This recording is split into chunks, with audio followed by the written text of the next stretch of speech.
I got nothing to say. Whoa. This is stuff you shouldn't say out loud.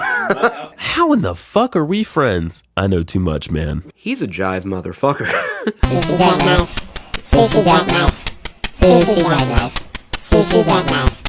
Sushi jackknife. Sushi jackknife. Sushi jackknife. Sushi jackknife. Sushi jackknife. Sushi jackknife. Nathan's teaching me about trap. Yeah, well, I mean, I'm teaching you how awful it is. Trap! I don't know anything about trap. I'm starting to sound like an old man. Well, it's been like a gradual thing. But I'm sounding like an old man when it comes to music.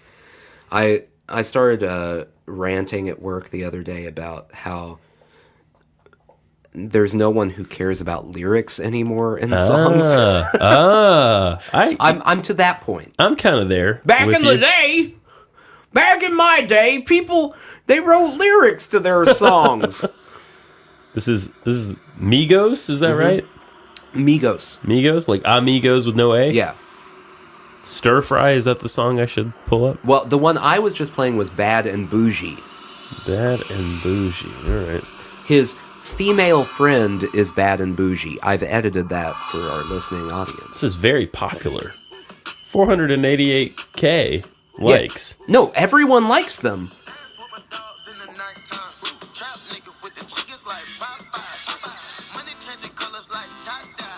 So what distinguishes trap from other kinds of hip-hop music? And from what I can tell, they use a lot of symbols. Okay. And they always say the word trap it.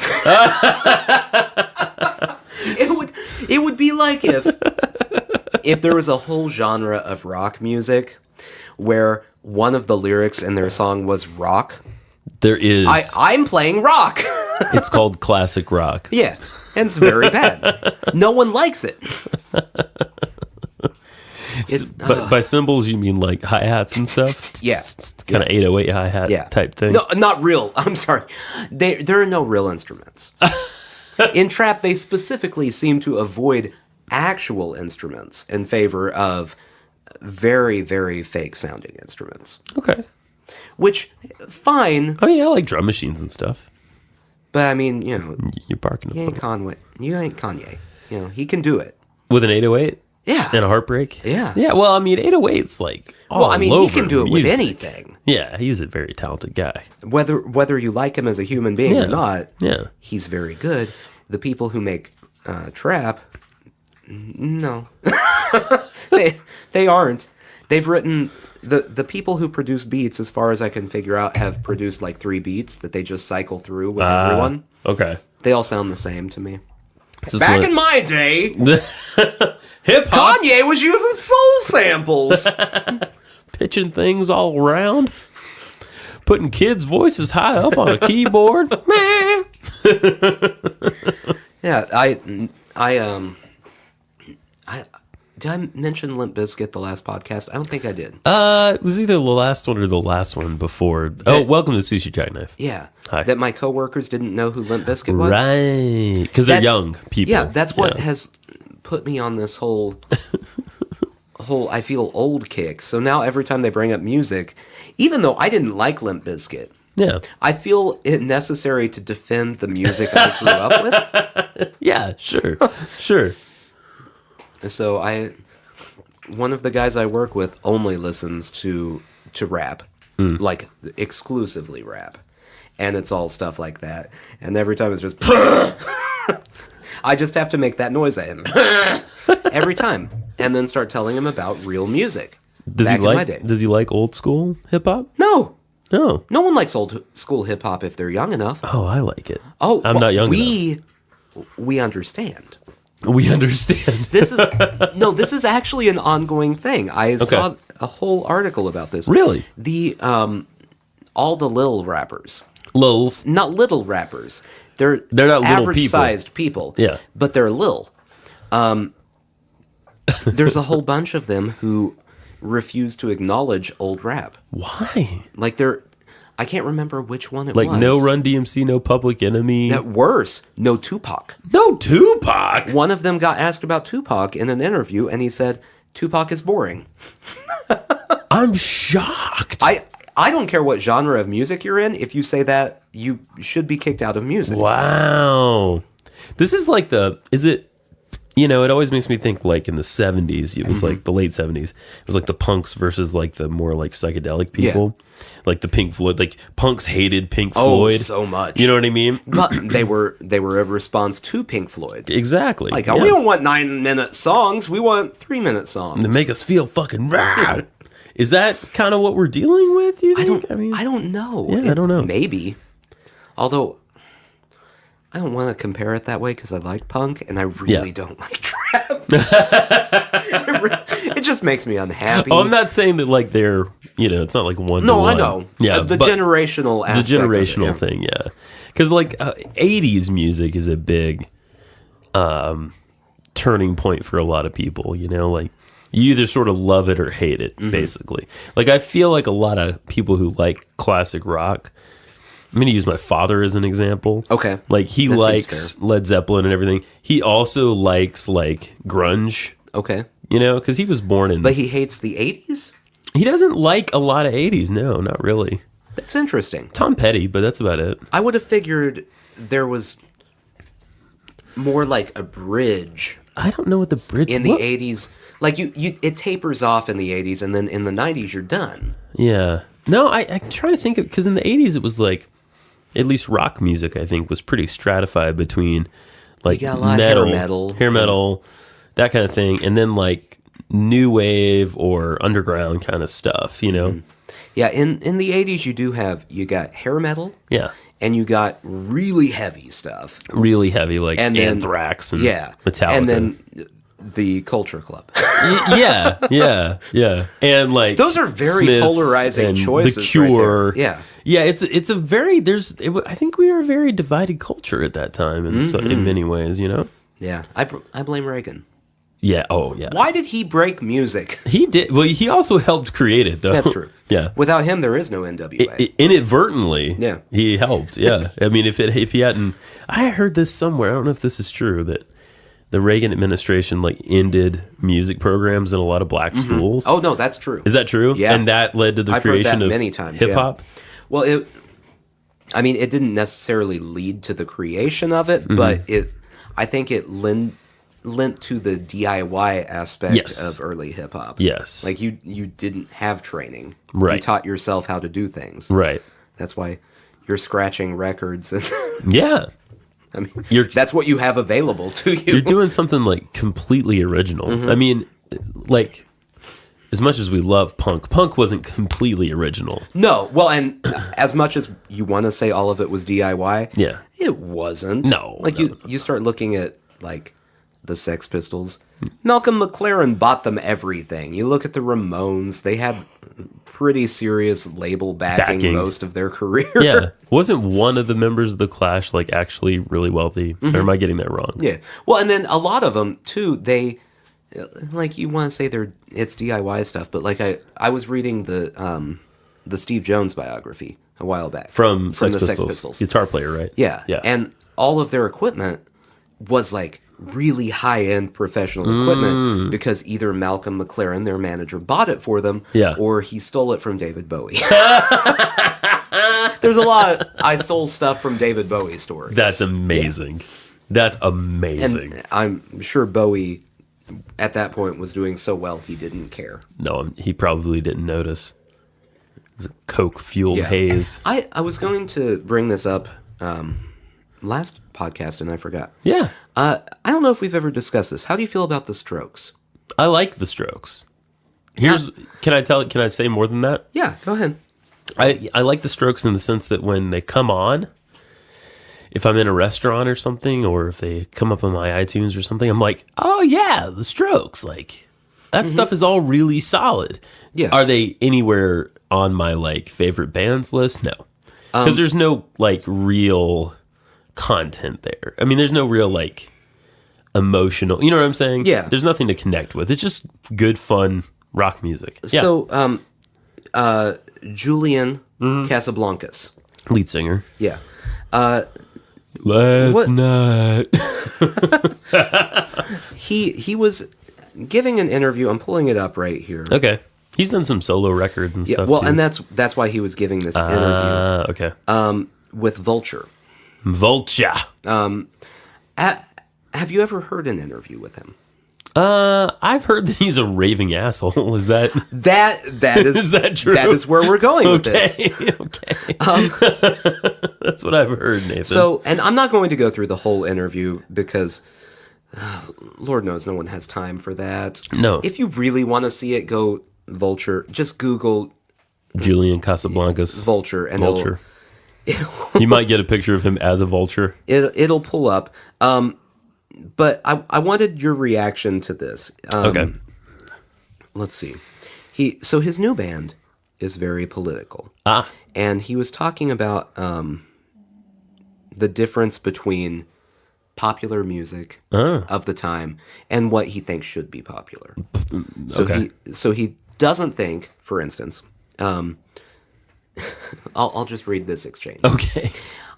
This is the interviewer. Okay. I don't understand how much of what you're saying about music is based in purely idealistic scenarios or actually plausible ones. A world in which Ariel Pink is as popular as Ed Sheeran. That's what he's brought up. I like Ariel Pink. Have you heard Ed Sheeran's music? Yeah. Do you like it? It's not my thing. Do you like Ariel Pink? Some of it. Do you think you have good taste in music?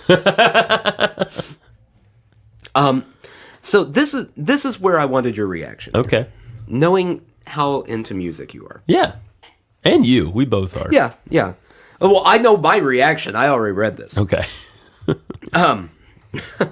Here, we'll just continue. Actually, we're right where I need to be. I like prog rock, so I don't know. He doesn't know about Ariel Pink. But I do believe that I understand why the Velvet Underground was not a mainstream band. In what world would the Black Angels' Death Song ever be widely popular? Okay. And Julian Casablancas replies, what about Loaded? What about rock and roll? Those should have been bigger. Or Jimi Hendrix. People don't realize it took years for him to get the acclaim that he has now. You look at the charts back then, and he was at number 300. He didn't have hits. He was at number 300. Now, I want you to think about this logistically before I continue. Okay. Was Jimi Hendrix ever at 300 on a 200 chart? Oh, there you go. Not to mention, and they're going to bring this up, Jimi Hendrix was big enough he closed Woodstock. Yeah. He was the final act. Yeah, he was huge. I don't understand what his... Okay, so he's saying Jimi Hendrix should have been more popular. Okay. The interviewer. Jimi Hendrix was very popular during his lifetime. No, you're seeing it through the rearview mirror. That's what he says? Yeah. Huh. And the interviewer says, but Electric Ladyland was a #1 album. I don't know. From what I've seen, I thought he never had any commercial success.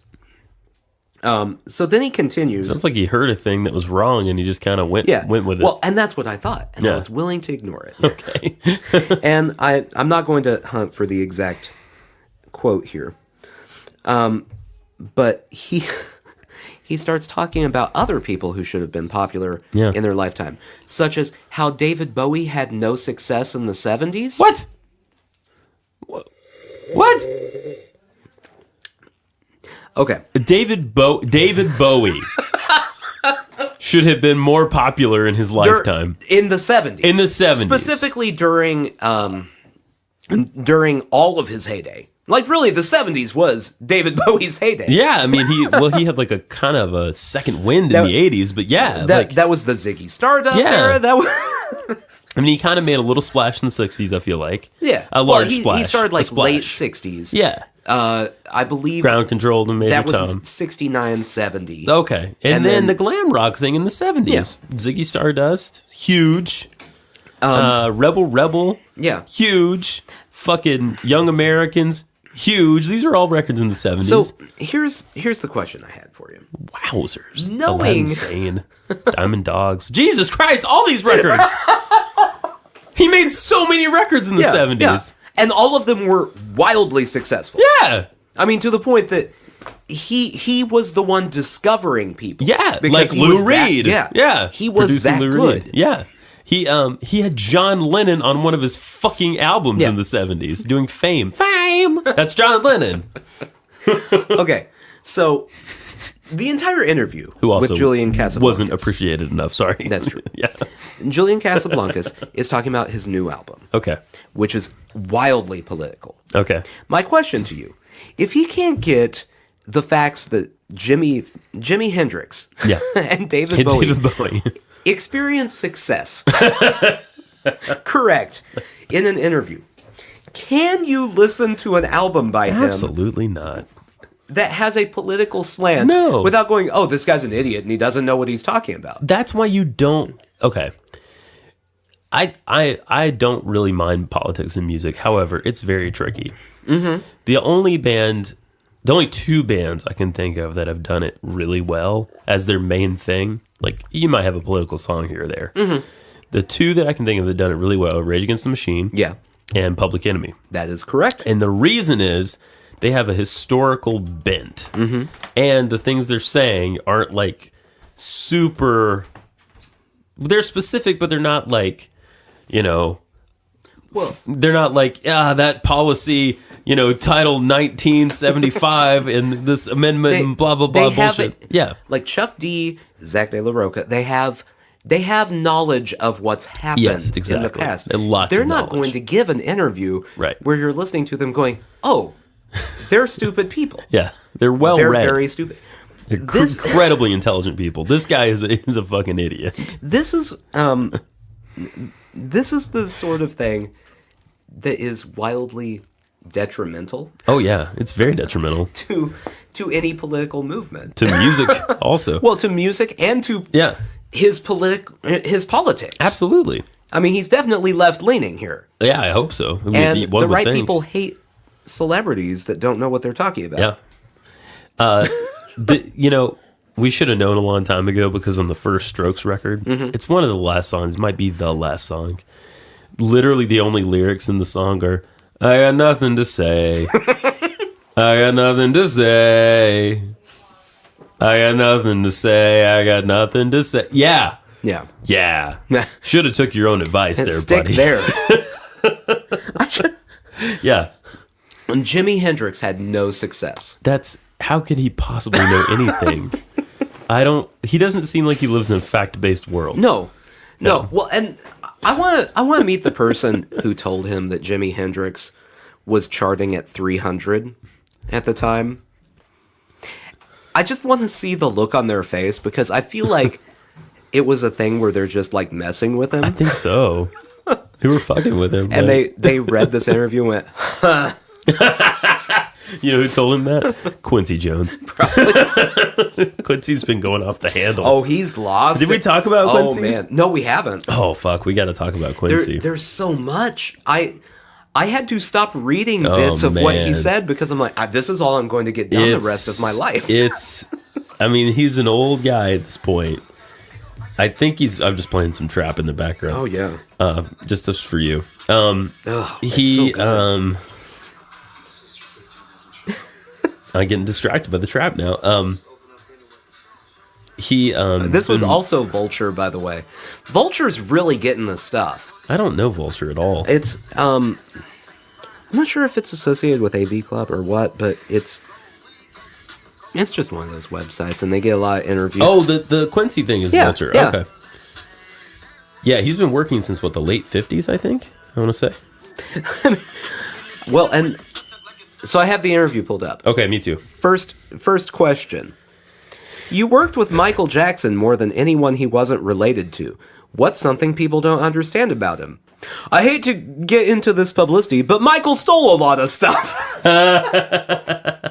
Like, from the start. He's just like, Off the dome. Yeah, Donna Summer's State of Independence. Michael and Jackson's Billie dead. I'm Jean. just gonna air all this dirty laundry out real quick. The notes don't lie, man. He was as Machiavellian as they come. Oh my God. The guy says, how so? And he says, greedy, man. Greedy. Don't stop till you get enough. Greg Philanganes wrote the C section. Michael should have given him 10% of the song. Wouldn't do it. Wow. It's like I'm 3 questions into this interview, and every one of them you're like, whoa. This is stuff you shouldn't say out loud. What about outside of music? What's misunderstood about Michael? Quincy says, I used to kill him about the plastic surgery, man. He'd always justify it and say it was because of some disease he had. Bullshit. When I get to be Quincy Jones's age, I've always been looking forward to this my entire life, because you're at that age where you just don't care anymore. I specifically relate this to my wife's grandmother, my grandmother-in-law. Is that an official title? Sure. Your G-ma-in-law. When she was still with us, she was the type of old lady who, if you showed up wearing a stupid-looking shirt, for instance, she is going to go, "Oh, what are you wearing? I don't like it. You should wear something different now." Yep. And since I've been like 15, have been looking forward to the day that you get to do that. I'm of the age that I can go, "Oh, what you're saying is stupid. That's a stupid thing to say." And people will go, "I mean, he's old. It's fine." Don't argue with Grandpa. Don't be offended by it. It's just he's from a different time. And I'll be sitting there going, he was always like this. He's always been like this. He's been craving it for decades. You just mentioned the Clintons, who are friends of yours. Why is there still such visceral dislike of them? Wow, interviewer. What are other people not seeing in Hillary, for example, that you see? Quincy says, it's because there's a side of her. When you keep secrets, they backfire. Guy says, like, what secrets? He's like, this is something else I shouldn't be talking about. Yeah, no shit, Quincy, man. Come on. How far into the interview did he realize there were things he wasn't supposed to be talking about? You sure seem to know a lot. I know too much, man. What's something? That's like the guy on... That's something a guy on death row says. Like, I know too much. Too much, man. Seen too much. What's something you wish you didn't know? Who killed Kennedy? Who did it? Chicago momster. That's the cuter version of a mobster. Chicago momster. Tina. Yeah, it's a blog. Chicago mobster Sam Giancana. The connection was there between Sinatra and the mafia and Kennedy. Joe Kennedy, he was a bad man. He came to Frank to have him talk to Giancana about getting votes. Wow. Holy shit. Did you see the thing about the Beatles? I haven't got that far yet. What were your first impressions of the Beatles? That they were the worst musicians in the world. They were no-playing motherfuckers. Paul was the worst bass player I ever heard. Oh my God. And Ringo, don't even talk about it. Oh my God. I remember once we were in the studio with George Martin and Ringo had taken 3 hours for a 4-bar thing he was trying to fix on a song. He couldn't get it. We said, mate, why don't you go get some lager and lime, some shepherd's pie, and take an hour and a half and relax. He's like being really shitty about British people, isn't he? Like, so he did, and we called Ronnie Verrill, a jazz drummer. Ronnie came in for 15 minutes and tore it up. Ringo comes back and says, George, can you play it back for me one more time? So George did, and Ringo says, that didn't sound so bad. And I said, yeah, motherfucker, because it ain't you. Great guy, though. Well, I mean, that's nice. Okay, so here... This really explains the interview in a nutshell perfectly. What about the alleged behavior of a friend of yours, like Bill Cosby? Is it hard to square what he's been accused of with the person you know? It was all of them. Brett Ratner, Weinstein, he's a jive motherfucker. Wouldn't return my 5 calls. A bully. What about Cosby, though? What about it? Were the allegations a surprise to you? We can't talk about this in public, man. I'm sorry to jump around. Be a Pisces. Jam. I don't know anything about astrology. What is a Pisces? What? A Pisces, my mom's a Pisces. A Pisces is the fish that swim in 2 directions all the time. I want to I want to know more Pisces in life just so I can tell them to jam. Jam. I feel like you're not allowed to tell now People the to jam. other people to jam, just Pisces. You want to know a little bit about Pisces? Sure. Since we're on the topic. All I know about astrology is I'm an Aries. Oh, really? And I don't know what that means. How in the fuck are we friends? I don't know what that means, so we shouldn't that be probably friends. ties into it. Maybe, I don't know. I'm a Scorpio. Okay. Yeah. Don't know what that means either. So Pisces is the 12th astrological sign in the zodiac.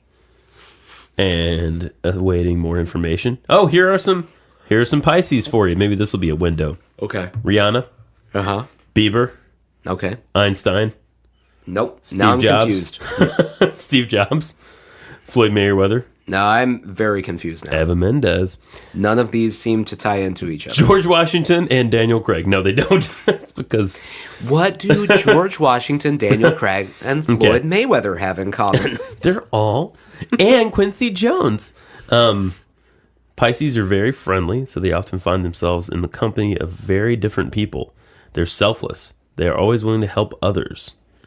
They like being alone, sleeping, music, romance, visual media, swimming. Swimming? Visual media? Everyone likes swimming. Well, unless you can't swim. I'm neutral on swimming, I'll be honest. Yeah. I really don't care. I prefer floating. If I never swam again, I'd be okay with it. Oh. Strengths are compassion, artistic, intuitive, gentle, wise, musical. Weaknesses, fearful, overly trusting, sad. Desire to escape reality, sad. Is sad a weakness? That's apparently. So let's look I at feel sad. Weak! Aries. Oh my god. You're weak! Aries and Scorpio. Should we do... Oh, let's do romance instead of friendship. You want to know if we're romantically compatible? I do. I can tell you we're not romantically compatible. Why ever would that be? All right, here we go. All right, Aries and Scorpio. Sexual intimacy and compatibility. Oh, wow. Oh, Nathan. We should rethink our choices. Aries and Scorpio are signs with an unbreakable bond. Okay. Aries is our first breath. Scorpio is our last. They are two sides of the same coin, both ruled by Mars, a planet of instincts, necessities of the body, and sexuality as one of these. Okay, so people actually take this stuff seriously. Oh, yeah. just- When they are in a sexual relationship, it can be difficult to set all of the aggression aside. Not only are they both ruled by Mars, but Scorpio is ruled by Pluto too. Pluto is known for its destructive qualities, usually related to sexual repression. Uh-oh. And it can intensify all things, sex primarily. So they are basically a combination of everything we don't want to deal with when it comes to sex, taboos, and instinctive sexual behavior. Wow. Okay, let's go back to friendship. That was, that was a little... All right, I've pulled up Aries friendship here. Okay. I want you to tell me, because I don't live outside of myself, so I can't tell. Okay. Whether these three things apply to me. Oh, okay. This is why Aries make great friends. Okay. Number 1!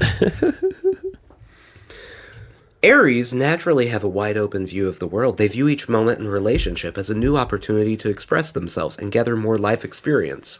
That doesn't sound like you at all. Okay. Not to be a dick, Whether it but does like... or not. I don't know if that's a negative or a positive thing. I really can't tell. Number 2!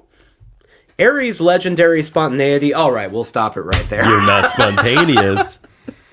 Means that you'll never know what's around the corner when No. in their company. No. Number 3!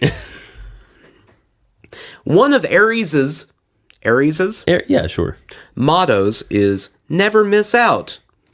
And when you're by their side, neither will you. Oh, wow. What website are you on? www.horoscope.com. Wow. I'm on astrobix.com. Mm-hmm.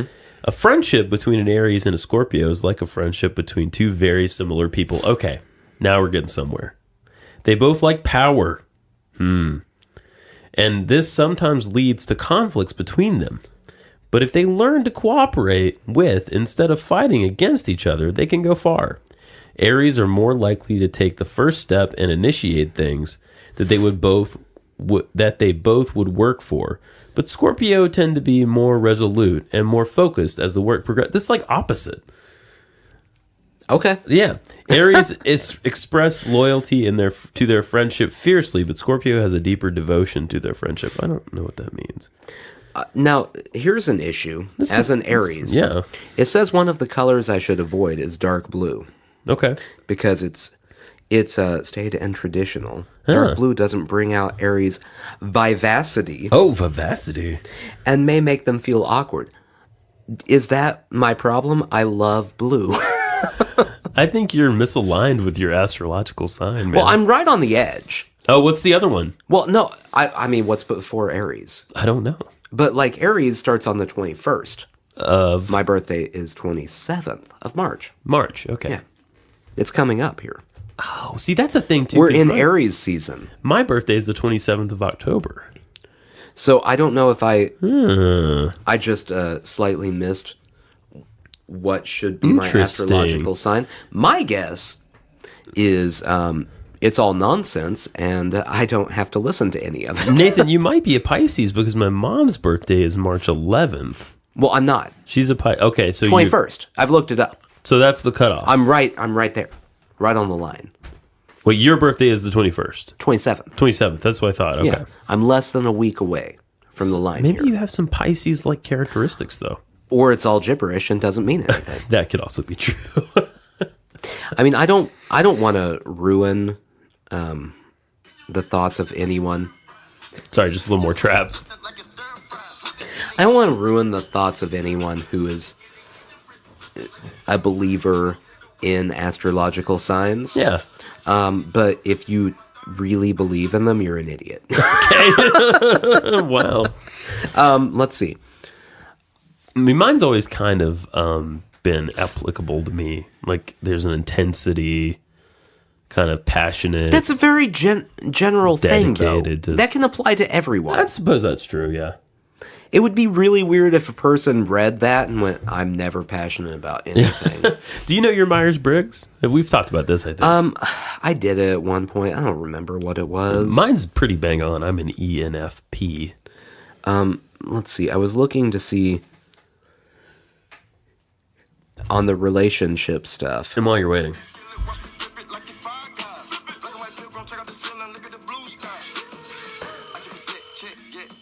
There's a lot of repetition in this. They're not really... Yeah. No, that's the issue with trap. Okay. Is they write like 3 sections and just cycle through them over and over. Yeah, it's not like a rap song in the sense of like verses and hooks. It's more like a rap song in the sense that no one knows how to sing, and so they just say words. and they rhyme. Yeah.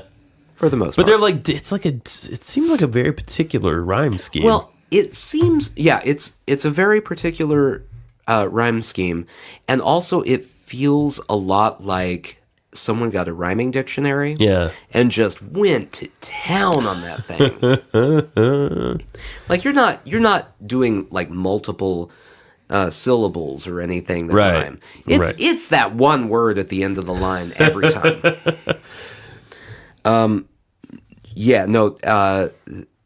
None of the relationship stuff applies to me either. Okay. So I don't really know that you're Aries, man. I am. That's how it works. No, but I wonder if you're closer to...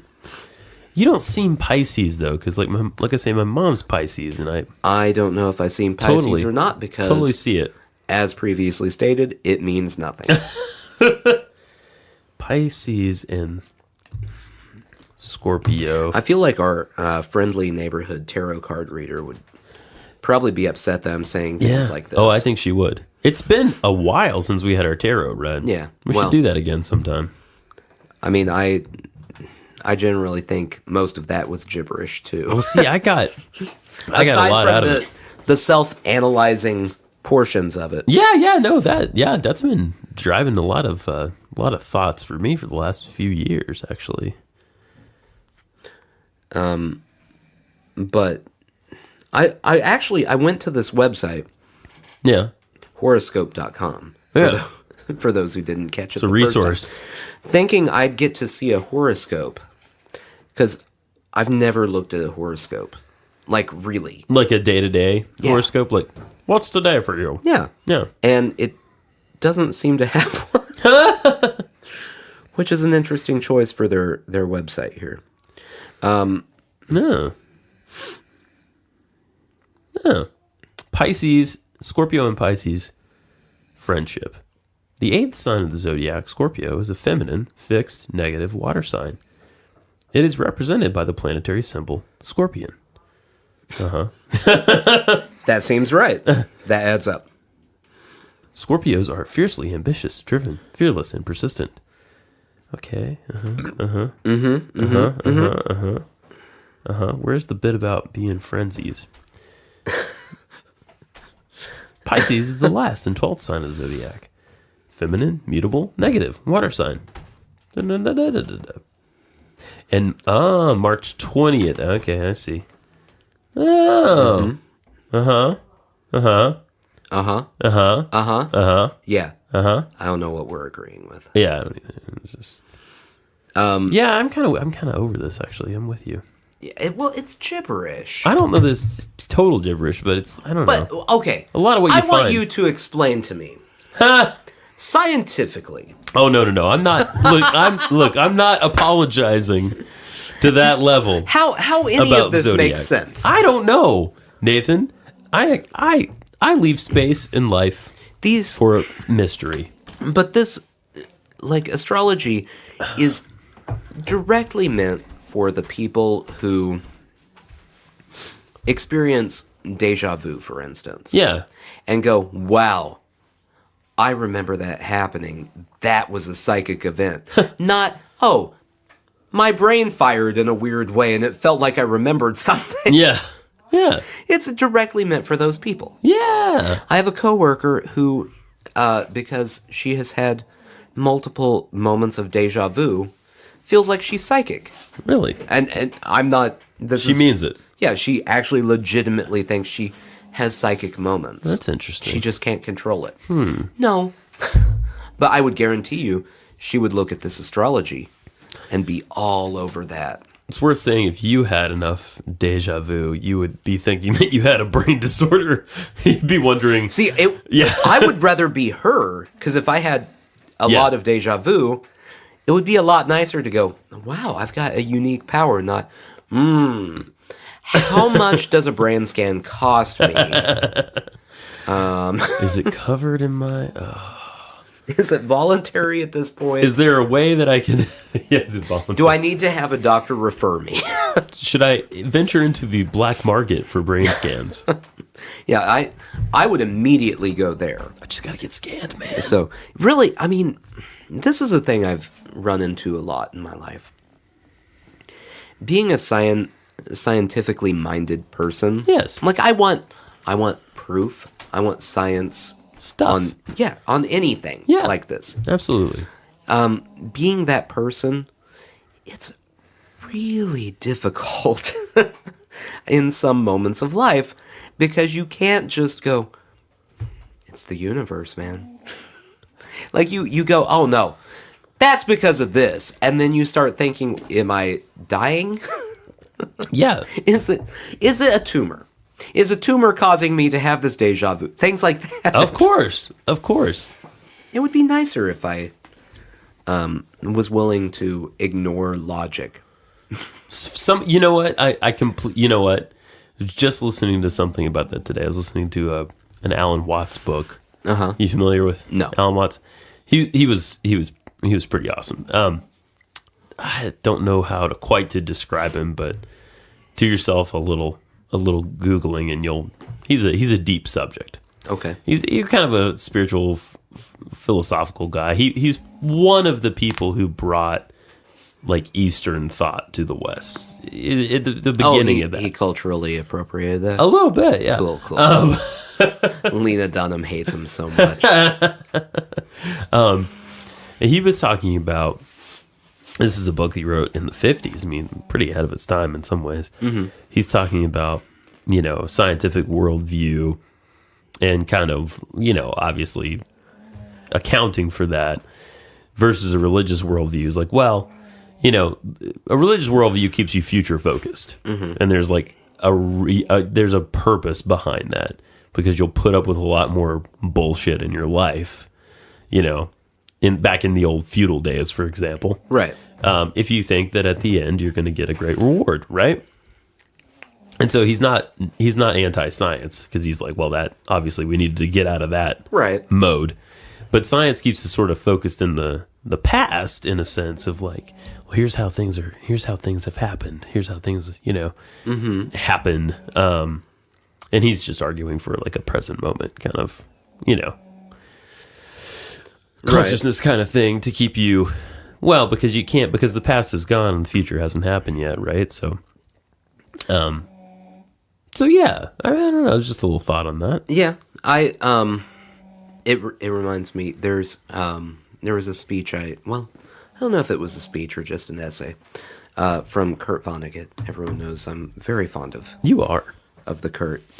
The Kurt. So, for people who don't know about Kurt Vonnegut, he was a secular humanist. Meaning, fancy way of saying he's an atheist. Yeah. And he had this whole thing about how people, like, there is a feeling of superiority amongst people like that. Sure. And there shouldn't be, because people who are willing to believe in things and stuff like that have something to live for. Exactly. That's what Alan Watts is saying too. Yeah. That's what it makes me think of. Yeah. And he has nothing. Yeah. Right. He's like, for us that have logic, it's awful. Right. We have nothing left. Right. To hope for. This is what we have. Right. And this doesn't mean that you should like pick up a religion if you but aren't this religious. This is where, like, not necessarily religion, but like astrology and stuff like that in my life. I'm like, I don't. There's it no would be place for nice it for if you. I bought into it. Yeah. I can't. Right. I just can't do it. I Right. start reading it and I go, no. Like, there's studies out there that I think this has been shown that, you know, having religion that you're, you know, congruent with, that you're comfortable with, you know, does increase your happiness and decrease your anxiety. Well, and I mean, there is a reason, if you want to get down to it, that humans invented religion. Absolutely. And I mean, ignoring, like, if you're a religious person and you have a one true religion that you believe in, Sure. you know that there are 800 other religions that you don't believe are We true. can invent one right now. Right. Yeah. There's a reason all those are invented. Yes. And it's because it's comforting. It's it comforting. makes you feel good. Yes. And I feel like astrology feels it slips into that same thing. Absolutely. It's a way. It's an attempt to tell the future. Well, and it's an Right. attempt to make sense of seemingly random things that happen in life. Right. Because like horoscopes, generally, I'm assuming, are vague enough that they can apply to everything. Yeah, that's kind of the case. Yeah. So if yeah. if it says this month you'll have good fortune, well, that could mean anything from I found $1 Right. to, I got a new job. Right. Either one of those fits that. And you can go, wow. Okay. I knew that was going to happen. Yeah, Okay. I saw that coming. Even good things. It's comforting to know. Yes, that something good's going to happen. And you know what? Arguably, if you have that mindset, you'll see it in the world. You know what I mean? Yeah, it's true. You'll interpret events in your life through that lens. That's the whole. Question? No, not the question. The answer. The secret. That's it. Yeah. That's the whole theory behind that. Yeah. Yeah. If you think it's going to come true. Well, I mean, it'll probably come true in some very loose. You do have to. Well, okay. So the thing is, and I've learned this from multiple places, is like if you really want something, and this is not like a material thing. This is, I mean, I guess it could be, but usually it's something out of life that you want. Something you want out of life, and you sort of set the intention that you want that. And that you're going to work towards that. But you let go of how you get that. Yeah. You know what I mean? and it can't be overly specific again, but that I have found that works. Well, and yeah, it definitely does. Letting go works, yeah. From the opposite perspective, Yeah. as a very realist person, if I am going, I want to do this, well, the likelihood of me ever finishing that is pretty slim, which is my default position. If I start to do something, I immediately go, hey, it's not going to work. Then, yeah, it's obviously not going to work It's if not I gonna go work. into it thinking that. Exactly. So I constantly, being the realist that hates horoscopes and doesn't believe in any of this nonsense, Right. have to fight that. Whereas if you start from horoscope, you get to work your way back down.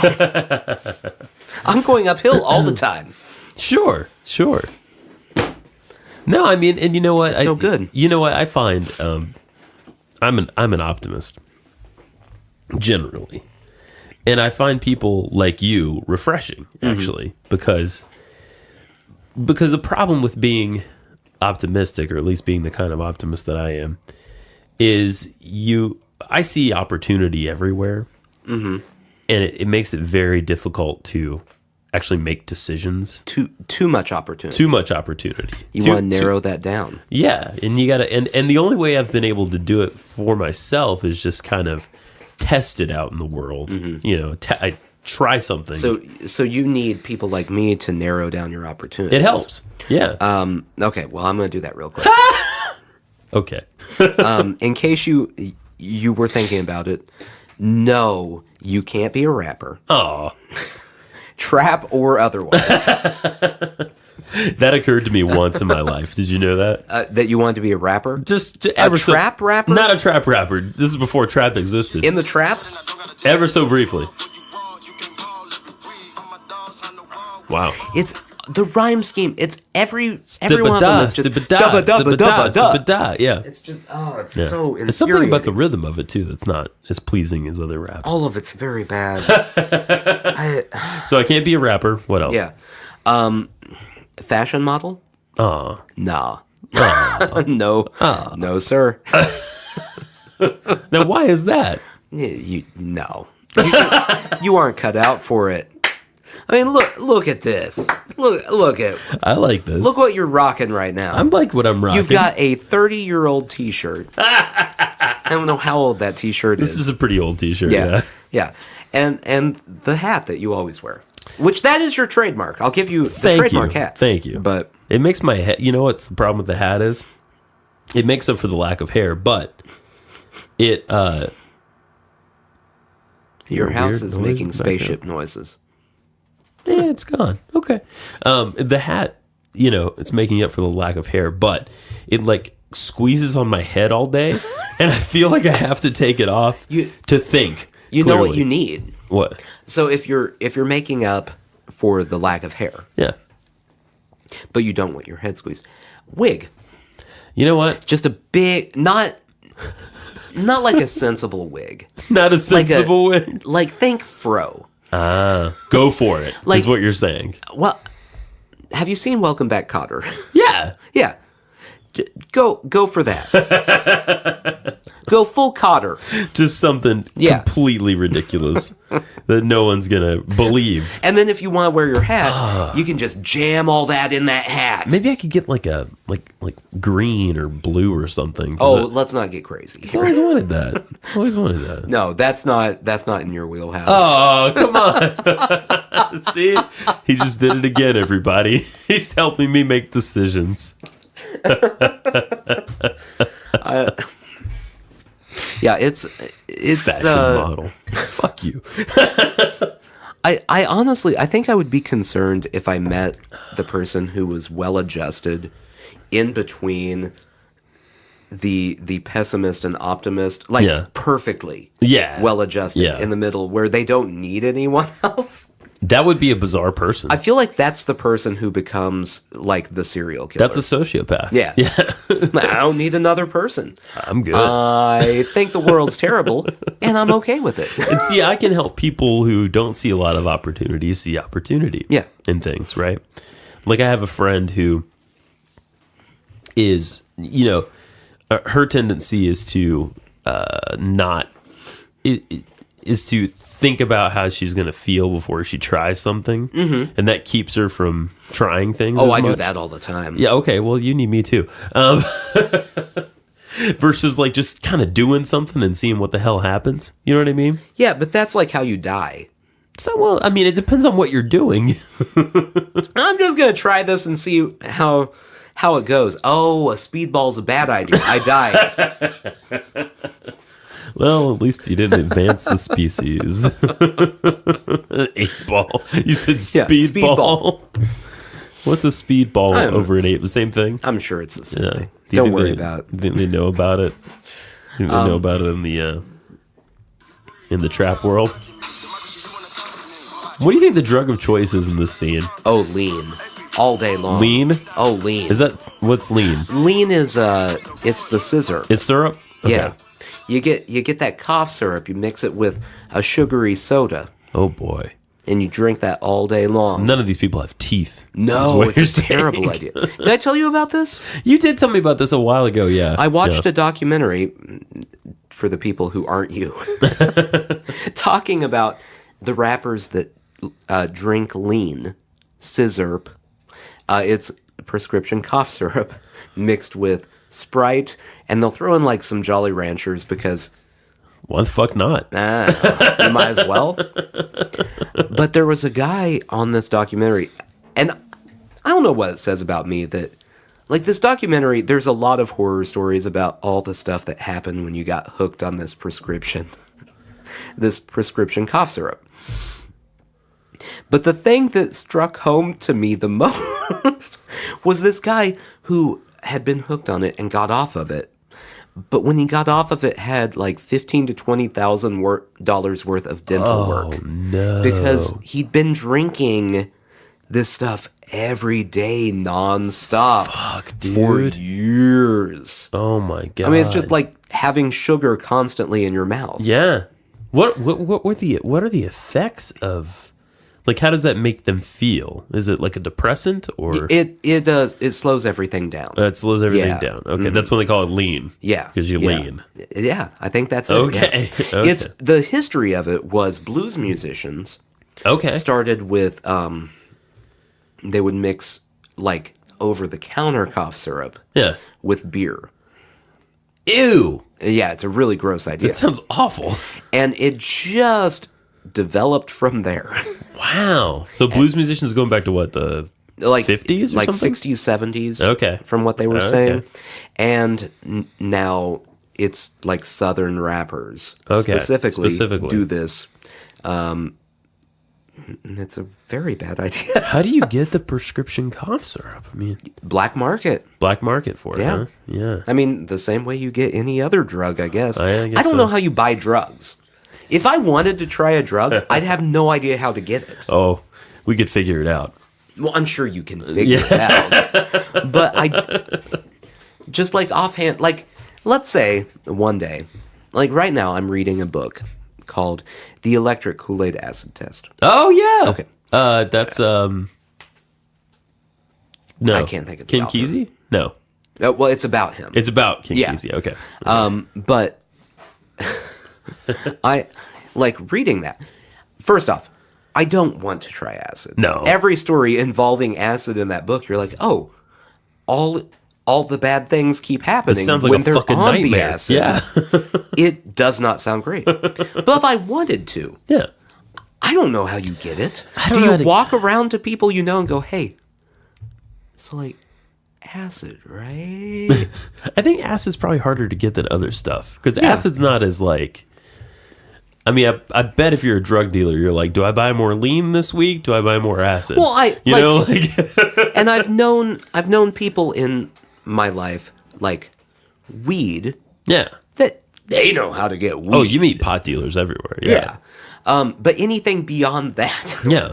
anything that hasn't been decriminalized in most cities, I don't know. So if a guy's trying to sell you weed, and you're like, I was thinking of something a little more exotic. Where do I was go for hoping that? to experience many colors, if you get my drift. Oh. I just don't know how anyone decides to do anything like that. I knew a lot of people back in Georgia that did tons of acid in high school. Well, I guess that really not at our high school, but at when they were in high school. that kind of helps though if Yeah. you're in Georgia. Yeah. Because what else are you gonna do? That's a good point. Well, you're from fucking Kansas. Yeah, but I'm from a suburb of Kansas City. Yeah, that's true. That's like a real area. Yeah, there was always speaking of pot, there were always helicopters flying over because we were in a rural area when Yeah. I was in high school, and they would occasionally find a field of marijuana and then they would just burn it down. Seems like a great way to get the whole county high. Yeah, yeah, that was the strategy. if you really wanted to, just wait until they find that field, like have the police scanner, and then just go there. Legal high.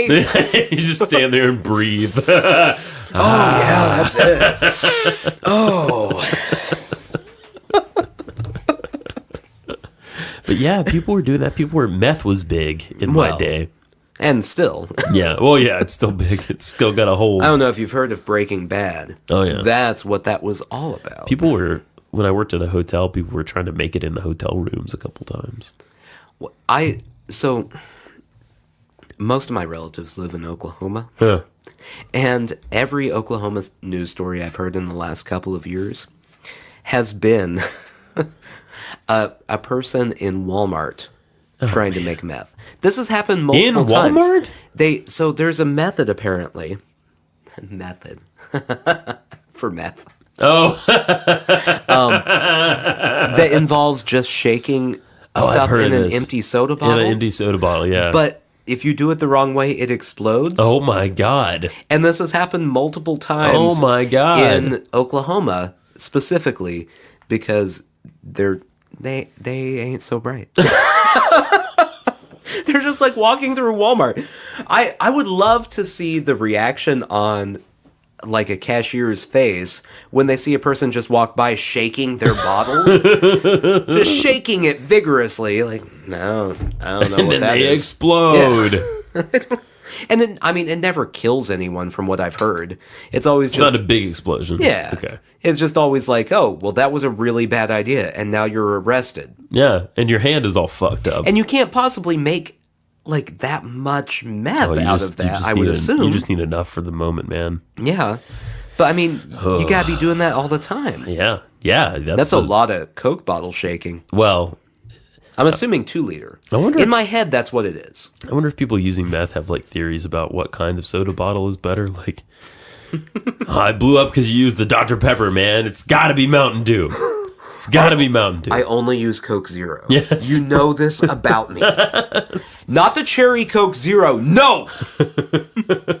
You put that bottle back, Martin. Man, Their friend's Martin. I remember when they had Code Red. That was the best thing to make meth in. That would be correct. It would be. That stuff was so gross. Ugh. Just, that's one of those things that you just look at it and immediately feel gross. I haven't had a Mountain Dew, and I don't know when. Mountain Dew, I've had a couple. Well, I have no I've probably had desire one. to have a Mountain Dew. And it's one of those that when you have it, Yeah. it's kind of like a weird guilty feeling. It absolutely is. Like, it's not... You should feel bad. It's not really any worse than... Like, I'll have a Diet Mountain Dew. Yeah. It's not worse than having a Diet Coke. Not really. Not really. But just the idea of it, you're like, oh, I hope no one catches me drinking this. It has negative connotations for sure. It definitely has They're negative going to connotations. think I'm on my way to the nearest NASCAR race. Either that or you're just going to go home and play more video games. That's true. I don't know how those two things are equated, but they are. You're either an indoor kid that is afraid of the sun, Indoor kid. I like that. or someone who probably sees the sun through the hole in the top of your trailer home. Every morning when you wake Yeah. up. Can't quite fix it. You don't have enough money for that, but That same damn bird comes and shits through that hole every Sunday morning. I don't know how much it costs to fix a double wide, but you can't pay that. Well, if maybe You spend it all on Mountain Dew. That's right. Sushi jackknife. Sushi jackknife.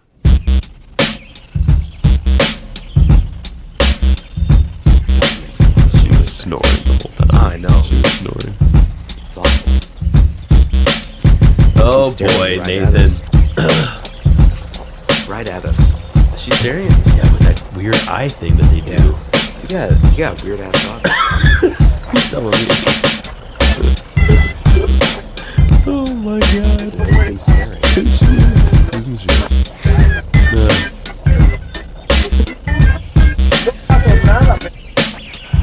I haven't actually stopped the tape yet. Still? No, I haven't.